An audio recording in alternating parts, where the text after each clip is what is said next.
যদি কোনো ব্যক্তি রমজান মাসে লাইলাতুল কদরের রাত্রি জাগরণ করে, বিশ্বনবী বলেন এটা যদি সে ঈমানের অবস্থায় আর নেকির আশায় করে থাকে, তার বিগত জীবনের সমস্ত গুনাহগুলোকে, সমস্ত অপরাধগুলোকে আল্লাহ তাআলা মাফ করে দেবেন। জোরে বলুন সুবহানাল্লাহ।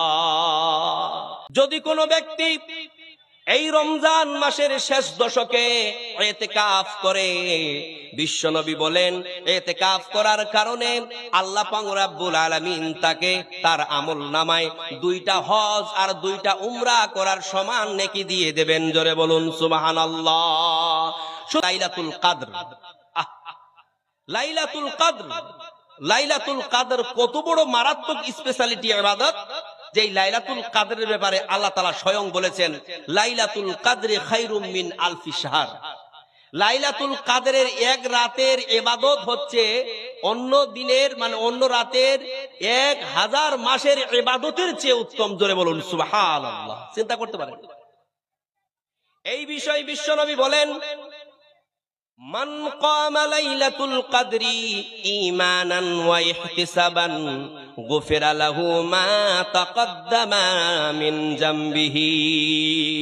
যদি কোনো ব্যক্তি রমজান মাসে লাইলাতুল কদরের রাত্রি জাগরণ করে, বিশ্বনবী বলেন এটা যদি সে ঈমানের অবস্থায় আর নেকির আশায় করে থাকে, তার বিগত জীবনের সমস্ত গুনাহগুলোকে, সমস্ত অপরাধগুলোকে আল্লাহ তাআলা মাফ করে দেবেন। জোরে বলুন সুবহানাল্লাহ। তাহলে আমরা যদি এই রমজান মাসে এই লাইলাতুল কদরের রাত্রিগুলোকে জাগরণ করি, যেগুলো আমাদের শেষ দশকের বিজয় রাত্রিগুলো হবে, তো এই রাত্রিগুলোতে যদি আমরা লাইলাতুল কদরের রাত্রি জাগরণ করি, এই লাইলাতুল কদরের রাত্রির জাগরণের ফজিলত হিসাবে আল্লাহ তাআলা বলছেন, বিশ্বনবী বলেছেন যে তার বিগত জীবনের সমস্ত পাপ আল্লাহ তাআলা মাফ করে দেবেন। জোরে বলুন সুবহানাল্লাহ। তাহলে কটা হলো ভাই? 4টা হলো না? চলুন 5 নম্বরটা বলি। 5 নম্বরটা হচ্ছে ইতিকাফ। মান ইতিকাফা আসরান ফি রমাদান কানা কাহাজ্জাতাইন ওয়া উমরাতাইন। যদি কোনো ব্যক্তি এই রমজান মাসের শেষ দশকে ইতিকাফ করে, বিশ্বনবী বলেন ইতিকাফ করার কারণে আল্লাহ পাক রব্বুল আলামিন তাকে তার আমলনামায় 2টা হজ আর 2টা উমরা করার সমান নেকি দিয়ে দেবেন। জোরে বলুন সুবহানাল্লাহ।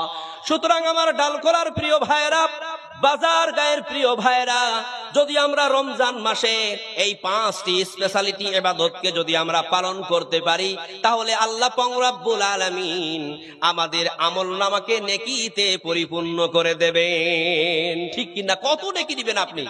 আপনি সাহারি খাবেন, আপনার উপরে আল্লাহর বরকত হবে। আপনি ইফতার করবেন, আপনি কল্যাণের উপরে থাকবেন। আপনি তারাবির নামাজ পড়বেন, আল্লাহ তাআলা আপনার বিগত জীবনের সমস্ত পাপ মাফ করে দেবে। আপনি লাইলাতুল কদরের রাত্রি জাগরণ করবেন, আপনাকে 1000 মাসের ইবাদতের সমতুল্য আপনাকে নেকি দেওয়া হবে। আপনার বিগত জীবনের সমস্ত পাপ মাফ করে দেওয়া হবে।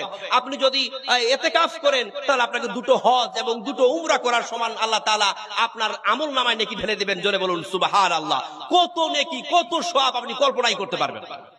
এত নেকিতে আল্লাহ তাআলা আমাদের আমলনামাকে ভরে দেবেন, আমাদের জীবনকে ভরে দেবেন, কেবলমাত্র এই রমজান মাসে। তাহলে এই রমজান মাস অবহেলা করা যাবে? অবহেলা করবেন? খবরদার। আমার প্রিয় ভাইরা, এই রমজান মাসকে অবহেলা করবেন না। মনে করবেন আমার প্রিয় বাবজিরা, আমার তরুণ যুবক ভাইরা, এই রমজান মাস হচ্ছে আমাদের পাপগুলোকে, আমাদের অপরাধগুলোকে, আমাদের গুনাহগুলোকে মাফ করিয়ে নেওয়ার মাস, তাই না? তাহলে বিশ্বনবী একটা হাদিসে বলেছেন, যে ব্যক্তি রমজান মাস পেল, যে ব্যক্তি এই রমজান মাস পেল আর তার অপরাধগুলোকে, তার পাপগুলোকে সে মোচন করে নিতে পারলো না, ওর মতো হতভাগা আর পৃথিবীতে কেউ নেই। চিন্তা করতে পারেন।